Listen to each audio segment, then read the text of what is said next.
and welcome. You're watching Trending Tech on NewsX World, where we bring you the latest trends, gadgets, and tech breakthroughs from around the world. As the global AI race intensifies, NVIDIA's advanced Blackwell chips have emerged as strategic assets, with the United States restricting sales to China and other countries to preserve technical superiority. At the same time, the allied nations like the UAE are receiving massive chip shipments. Tech giants like Microsoft and Iran are expanding data center capacity and deploying NVIDIA's cutting-edge chips to meet surging demand. Amid this, the geopolitical and economic impact of semiconductor control or shape is reshaping global tech dynamics and highlighting the intersection of innovation and strategic power. To talk about this, joining us now is Shruti Gitte, a technology analyst from Deloitte, who will give her insights on AI chips and its future. Thank you for joining us on the show today, Ms. Shruti Gitte. My first question to you is, the US is restricting the sale of advanced NVIDIA Blackwell chips to countries like China while expediting shipments to allies like the UAE. From a cybersecurity and national security perspective, what are the inherent risks and benefits of these two prolonged strategy of technological denial and technological alliance? First of all, thank you so much for having me. Thank you. Coming back to your question, I feel like the US policy of restricting NVIDIA's most advanced Blackwell chips to countries like China, while expediting sales to trusted allies such as UAE, is a very calculated national security move. And I also feel it comes with both its set of advantages and disadvantages. Like on the benefit side, this policy really preserves, America's technological edge. These chips aren't just for gaming or for research purposes. They are the engines behind the next generation AIs, supercomputing, or potentially the future autonomous warfares. So, by controlling who gets this access, the US practically ensures that its allies are at the forefront while limiting potential adversaries, abilities to accelerate militaries or cyber capabilities of a nation.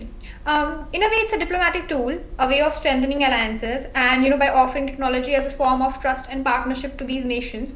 But at the same time, we also have to agree that there are various risks because exports can never control the innovation forever, and they often push competitors and give them a zeal, like China, to double down on their own domestic chip programs. And we are already seeing that major Chinese AI and semiconductor investments are happening as we speak. And then there is also risk of leaks, like chips being diverted through third countries or being bought through the gray markets. And finally, we risk not fragmenting the global tech ecosystem into haves and have-nots. So while strategy does buy time and reinforces like the US leadership in this area, but it's not a permanent shield for us, and it's more like a high-stakes balancing act between control and cooperation. And building on that as global tech giants like Microsoft and Iran invest billions in data centers and advanced chips, what specific supply chain security challenges does this rapid, high-value deployment create, and how might state actors attempt to compromise this critical AI infrastructure? That's a very good question because when global companies like Microsoft, they invest billions of dollars in a data center, and which is powered by advanced chips. So they are not just building infrastructure. Technically, they are building the new nervous system. Like for the AI age, I think data is everything, and that creates an enormous supply chain and cybersecurity challenges. First, the supply chain itself is really vast, and from the fabrication of chips to like their integration into the data centers, the hardwares, there are countless points where malicious actors can, be inserted into this compromised components or firmwares. And, even cooling systems or network switches or firmware updates, attackers can make anything their way when they want to like try to get into the system. So as these deployments happen at a lightning speed, sometimes security protocols lag behind deployment schedules, and that's a classic weakness because they may compromise the AI models themselves through data poisoning or inserting backdoors into the systems that train or host those models. We can't overlook the physical risks. And sometimes even a single insider or a compromised subcontractor, they can also expose the sensitive data or systems. So as the AI data center, I think they are very critically becoming national assets. And also, the line between the commercial cloud and the national security infrastructure is disappearing day by day. And I think protecting them also means that we have to secure every link, whether it's from silicon or to the software, because state actors can target any weak point in that chain. And Shruti, Bill, now bringing NVIDIA into our conversation, NVIDIA has previously developed less powerful chips like the H20 to comply with US export controls for the China market. From a cybersecurity perspective, does creating these chips effectively prevent China from achieving superior AI capabilities, or does it merely create a temporary speed bump? I think that creating a light version of advanced chips like H20 is a clever workaround by NVIDIA. But from a cybersecurity and a strategic standpoint, I really believe that it's more of a temporary speed bump than a permanent barrier.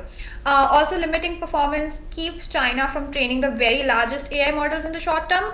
But historically, when we see that technological denial has never stopped innovation, and I think it acts as a fuel and it helps in acceleration of it, because then they want to develop it.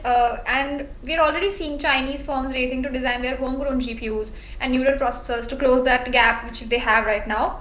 And also, like, the AI capabilities isn't only about raw chip power; it's about the data, it's about the algorithm, it's about the architecture. And a country can cluster many lower end chips to optimize their systems to surprisingly close to top tier performance, for example, DeepSeek.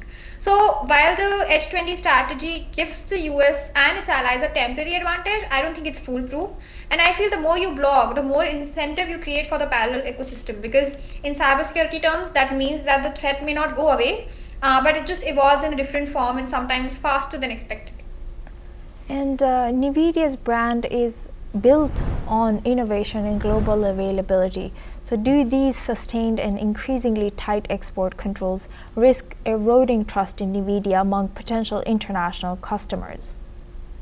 I think that's a real concern because Nvidia's entire reputation is built on innovation and global accessibility of the chipsets. But when export controls tighten, some international partners begin to wonder, like, can we count on consistent access to Nvidia's best technology? But this uncertainty can make foreign customers, especially those who are outside the US alliance, hesitant to invest in Nvidia-based infrastructure. They might fear that any geopolitical changes might cut off their supply. That's why some countries are starting to explore alternative chip vendors or even building their own domestic solutions. Now, Nvidia is far ahead technologically as compared to these competitions, but they are setting the pace for the entire AI industry. But over time, if these restrictions continue persisting, I think they risk not being seen as a technology company but an arm of a US policy. That perception alone could push parts of the world to create competing ecosystems. So I think yes, the brand trust issue is real, but it's something Nvidia has to manage carefully. As geopolitics and innovation evolve, and they are very increasingly intertwined with each other at the same time. Yes, indeed. Brilliant answers. And Shruti, if the US successfully creates a walled garden around its most powerful AI chips, how might this impact global innovation? If the United States successfully creates a walled garden of an AI hardware, where only the US and few close countries have access to the frontier chips, we'll both see innovation and fragmentation at the same time. Inside that garden, innovation could explode. American and allied companies would enjoy the fastest computing chips, the best research capabilities, and potentially dominate the AI development for years. And that could strengthen not only their economies but also their defense, their industrial leaderships. But at the same time, globally, it might slow the overall pace of innovation. Researchers and companies outside this circle would be forced to build up parallel systems or rely on inferior hardware. That's expensive and they might be inefficient too. So it also means that the AI world could split into two or three separate ecosystems, each with its own hardware, standards, and maybe software stacks. So while this strategy might preserve US dominance for a while, it could also limit the collaboration and global progress. And the biggest breakthrough often comes from open global exchanges, and a hard wall around technology could really stifle that.